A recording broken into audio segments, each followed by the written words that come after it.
à toutes et à tous.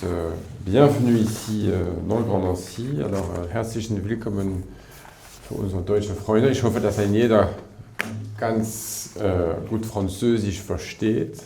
Ist alles in Ordnung? Mathieu Klein, donc maire de la ville de Nancy et président de la métropole du Grand Nancy.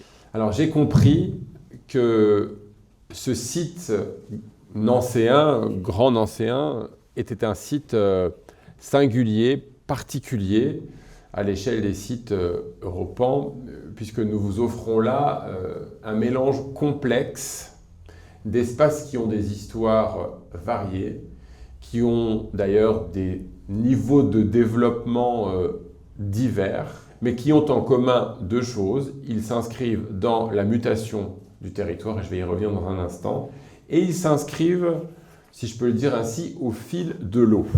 Alors, l'eau, à Nancy, comme dans beaucoup de villes, raconte une histoire de contrariété réciproque. Longtemps, Nancy a vécu l'eau et la Meurthe, en l'espèce, la rivière qui la traverse, comme un risque, un danger. Alors, de l'ère de la menace à l'ère d'une relation finalement d'eau tournée, nous sommes aujourd'hui dans une ère où la place de l'eau dans la ville est totalement réinterrogée pour en faire un espace, bien sûr, de régénération de la suite des épisodes suivants du développement urbain de Nancy. La continuité aussi de ce parcours européen, c'est une continuité de transformations industrielles. C'est le deuxième point sur lequel je souhaitais insister, puisque vous allez... Vous le savez sans doute, Nancy est une ville, la métropole du Grand Nancy. La Lorraine a une histoire industrielle très ancienne, très profonde. Et là encore, c'est une affaire de réconciliation. Vous l'avez compris, je l'imagine bien, nous sommes sur un périmètre d'études particulier, un site de réflexion qui pour nous a plusieurs traits caractéristiques et importants. Vous êtes d'abord dans une dimension intercommunale, la ville de Nancy, bien évidemment, la ville de Jarville-la-Malgrange, mais dans un ensemble cohérent qui est la métropole du Grand Nancy et dont le président et moi-même, mais l'ensemble des élus de la métropole, appellent de leur vœu l'idée de faire métropole. Ce qui nous permet de dire qu'à un niveau macro, c'est une entrée de ville, c'est une porte de la métropole. Mais à l'échelle du quartier, et j'aime cette expression et je la reprends à Emmanuel, c'est un entre-ville. Un entre-ville qu'il nous faut imaginer parce que ce qui fait ville, c'est aussi ce que les habitants peuvent voir se développer. Notre idéal de ville, c'est beaucoup plus que ça. C'est une ville de rêve et parfois de révolte, parce que c'est aussi ce qui a construit ce territoire, et la Lorraine en particulier, et l'actualité nous amène sans doute à nous interroger sur cela. C'est aussi une ville au carrefour du monde qui est ouverte à toutes les cultures, à tous les talents, et à tous les destins. Vous avez compris, ce dossier qui nous rassemble aujourd'hui est vraiment issu d'une démarche collective qui témoigne d'une réelle mobilisation locale. Il s'agit ici d'une échelle locale pour créer du lien, créer du lien autour des sites, des réflexions qui vous sont proposées. Créer du lien pour relier, pour accompagner, pour faire dialoguer les secteurs, les quartiers, les habitants, les infrastructures.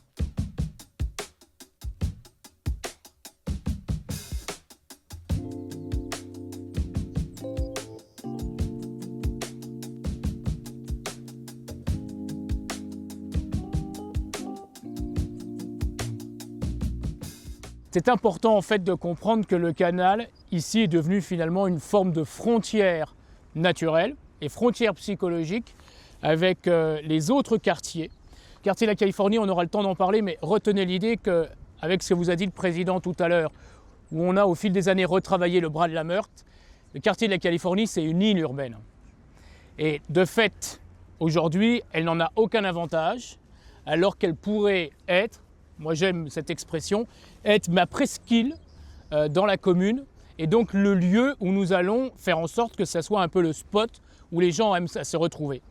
La ville est désormais propriétaire de la quasi-totalité des bâtiments que vous avez derrière vous, et VNF est propriétaire de la parcelle aménagée, qui est ici et qui sera aménagée demain en forme de parc. L'idée qui a été la nôtre, c'est de dire qu'il fallait imaginer le premier quartier écologique solidaire de la ville de Jarville-la-Malgrange, va être un plateau piéton puisque le dénivelé entre la rue de la République et le canal va nous permettre d'organiser quasiment le stationnement en rez-de-chaussée, mais sans qu'il soit perceptible à l'œil, tout en étant quand même éclairé de manière naturelle. Et puis c'est de créer 2 vénelles importantes qui vont relier le canal à la rue de la République. Ça veut dire que ce pont-là, dont vous l'avez vu qui débouche sur la rue de la République, avec en face une rue qui crée ce qu'on appelle un carrefour baïonnette, va être remanié pour réaligner en fait les axes circulants. Et ce faisant, il y a une place publique qui va se dégager et qui va déboucher sur la partie du parc, puisque la darse va être aménagée en parc, en ponton de pêche d'ailleurs, puisqu'on le souhaite aussi. Et puis pourquoi pas accueillir à terme du tourisme bateau en habitat original, atypique, pour quelques nuitées, parce qu'on a été fortement sollicité aussi en la matière. Mon objectif, c'est que ce quartier pénètre la Californie et que la Californie pénètre ce cœur de ville. Et je nourris l'espoir qu'ici on puisse imaginer que l'écluse soit aussi repensée de l'autre côté, pour être pourquoi pas une marina. Donc si vous allez creuser dans notre plan métropolitain, vous verrez la conception de la notion de lieu candidat qui sont quelques espaces de la métropole où on a décidé que, compte tenu que les projets de mobilité prioritaires, prégnants, allaient conduire à remanier l'espace public, on voulait accompagner ces projets de mobilité d'une démarche intégrée de réflexion urbaine et non pas, j'ai envie de dire, subir les projets de mobilité et accommoder l'espace urbain, mais réfléchir dès l'intégration à l'amont de la manière dont on refait la ville pour intégrer ces mobilités. Là, donc c'est un peu jargonnant, mais en même temps, je pense que ça vous parle en termes d'inversion de la manière de penser les choses.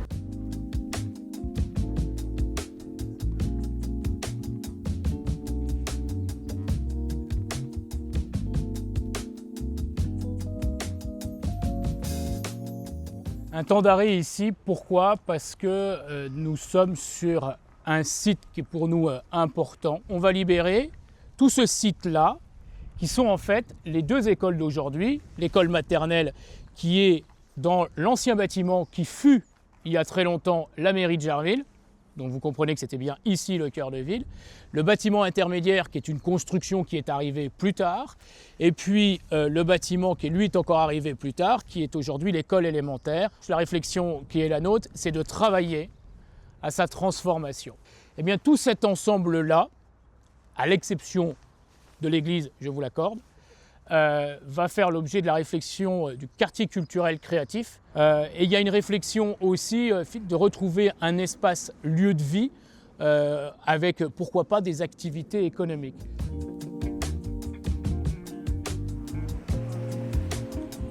Depuis 2020, nous avons transformé le site où nous sommes parce que chaque été, c'est le lieu où nous organisons ce qu'on appelle notre festivété. C'est toute une programmation culturelle de spectacles et d'ateliers participatifs avec les habitants. Parce que dans ce que je vous ai dit tout à l'heure, on cherchait un lieu pour recréer le lien. Eh bien, on l'a fait, comme toujours, il faut le faire, je le pense, souvent par la culture et aussi par les moments conviviaux. Et donc, la continuité, bien évidemment, de la réflexion, c'est de travailler à un aménagement global que j'évoquais tout à l'heure, du parvis des bâtiments qui se situe rue Foch au parvis de ce bâtiment-là. Et on a une particularité, c'est que cette route se situe en dessous de celle-ci, le ruisseau du Fontenot.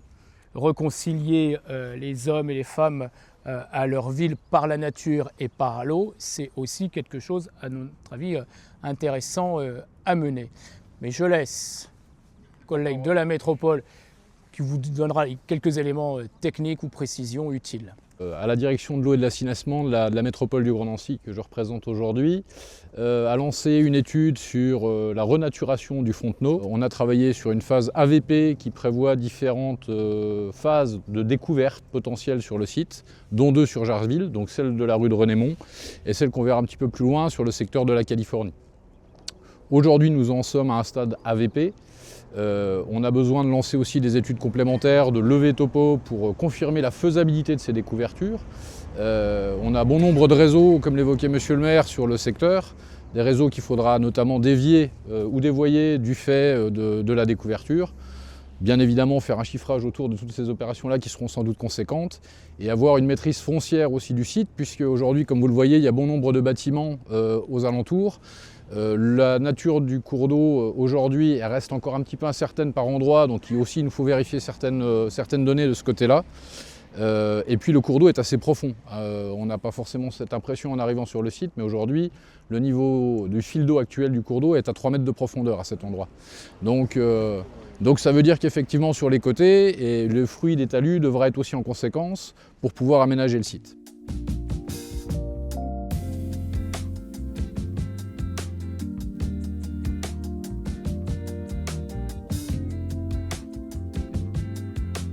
Le ruisseau du Fontenot, il passe rue de Renémont. La prouesse technique de l'époque, c'est qu'il passe sous le canal. Et en fait, il est après, dans cette trouée verte que vous voyez. Et au loin là-bas, les arbres, c'est le début de la plaine de Meurthe. Et donc l'idée, c'est de découvrir ce ruisseau et d'aménager une véritable trouée verte. Et pourquoi pas de repenser les espaces de stationnement qui pourraient être intégrés, enfin repensés en aménagement paysager et qui pourraient finalement faire la part belle à des aménagements ludiques en lien avec la cour de récréation que nous avons totalement végétalisée, désimperméabilisée. Ici, Californie, avant la rénovation urbaine des années 2000, on avait un quartier qui faisait 1000 logements. On a démoli plus de 300 logements. On a essayé de créer de la mixité en reconstruisant. On a bien sûr démoli plus de 300 logements, mais on n'en a pas reconstruit 300. On en a reconstruit à peu près une centaine. Quand je reviens ici 15 ans après, je me dis, est-ce qu'on a bien réussi? Est-ce que le pari de la rénovation urbaine a été réussi? La première chose, quand moi j'arrive, je regarde ce qu'on a pu construire ici. On voit bien le bâtiment, et ça rejoint les propos de Monsieur le maire, le bâti ne se tourne pas vers le canal. On voit bien qu'il est fermé, il a des pignons qui sont plus ou moins bornes, et on ne profite pas du cadre dans lequel on est. Alors a-t-on réussi? C'est ce que je me pose comme question. Quand on regarde aussi ces bâtiments-là, on se dit, a-t-on réussi aussi la transition entre les espaces, entre l'eau, entre le nouveau bâti, entre les espaces publics? Donc nous, qu'est-ce qu'on attend de vous dans ce projet en tant que bailleur? C'est peut-être se reposer les bonnes questions, nous proposer des idées. Ici, on a un quartier en pleine reconfiguration, on va dire, au niveau thermique des bâtiments. Le but est vraiment énergétique. Ce sont des bâtiments qui sont des années 70 et qui ont besoin d'être retravaillés, où les usages ont besoin d'être retraités, ont besoin d'être re-questionnés. Donc j'ai envie de dire appel aux idées, et vous êtes là pour ça. Alors ce bâtiment, ça a tout été. Ça n'a jamais trouvé sa place et son idéal dans le quartier. Pourquoi? Parce que toujours mal vécu. Alors pour plusieurs raisons. D'abord la proximité avec les habitations. Ensuite parce que lorsque c'est des activités qui ne sont pas orientées vers les habitants ne vivent pas l'intérêt du bâti. Et enfin parce qu'il n'est pas intégré dans le quartier. Vous pourrez faire le tour du bâtiment si vous voulez. On a l'impression qu'il a été conçu et pensé pour finalement être une bulle fermée sur le quartier.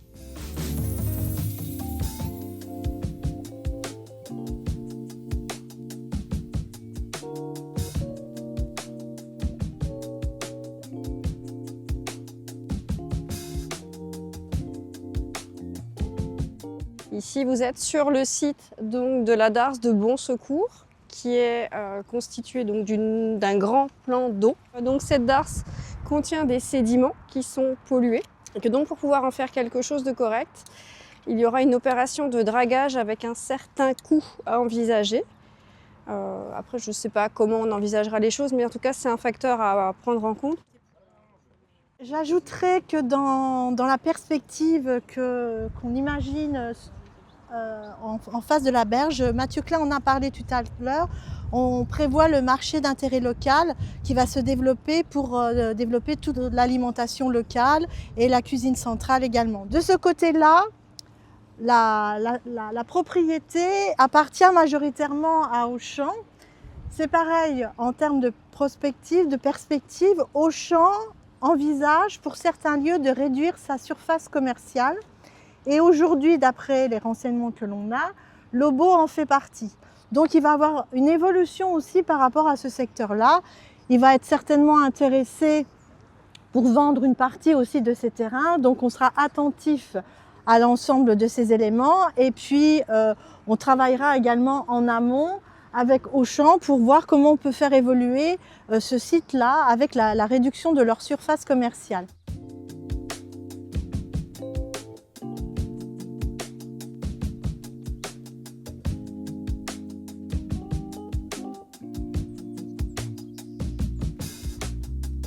C'est un grand site où on produit et les plantes et où on a une équipe de jardiniers. L'équipe de jardiniers qui s'occupe qui va du canal, le jardin d'eau, centre-ville et jusque l'autre boulevard dont parlait Madame Lucas. Il y a aussi une équipe aire de jeu, l'équipe de jardiniers qui s'occupe des aménagements des aires de jeu dans les parcs mais aussi les écoles. Et un local de décoration, puisqu'on fait aussi de la fleur coupée pour la déco. La richesse de ce quartier, il y a le parc Ollery et ses futures serres à réaménager. Ici, nous sommes sur le lieu des hôpitaux, les hôpitaux qui vont prochainement, après 2030, déménager donc sur Brabois. Donc ils vont laisser beaucoup de bâtiments vides, des bâtiments, vous voyez, qui ont du patrimoine, une identité en tout cas de quartier. Et l'objectif, c'est vraiment de profiter de cette opportunité parce que nous la prenons comme une opportunité pour ce quartier, pour le faire évoluer et réhabiliter et mixer les propositions qu'on pourra faire sur ce nouveau quartier. En tout cas, on veut une proposition différente parce que ce quartier-là est différent des autres quartiers. Et donc, nous allons travailler surtout sur la réhabilitation. La construction neuve n'interviendra qu'en deuxième phase parce que une autre problématique que nous avons avenue de Strasbourg, c'est qu'il y a une vacance assez importante. Donc aujourd'hui, nous avons engagé une opération programmée de l'amélioration de l'habitat. Donc ça, c'est en cours. Donc ça permet de travailler sur ce sujet-là de vacances et d'amélioration de l'habitat aujourd'hui, en anticipant les prochaines réhabilitations et rénovations après le départ des hôpitaux. Au final, vous avez un très beau terrain de jeu devant vous, complexe, nous l'avons évoqué, varié, inégal, mais nous comptons sur vous. Et c'est aussi pour ça que nous sommes très heureux de participer à cette belle aventure. nous comptons sur vous pour nous aider à en construire le récit cohérent, solide des politiques urbaines de la prochaine décennie.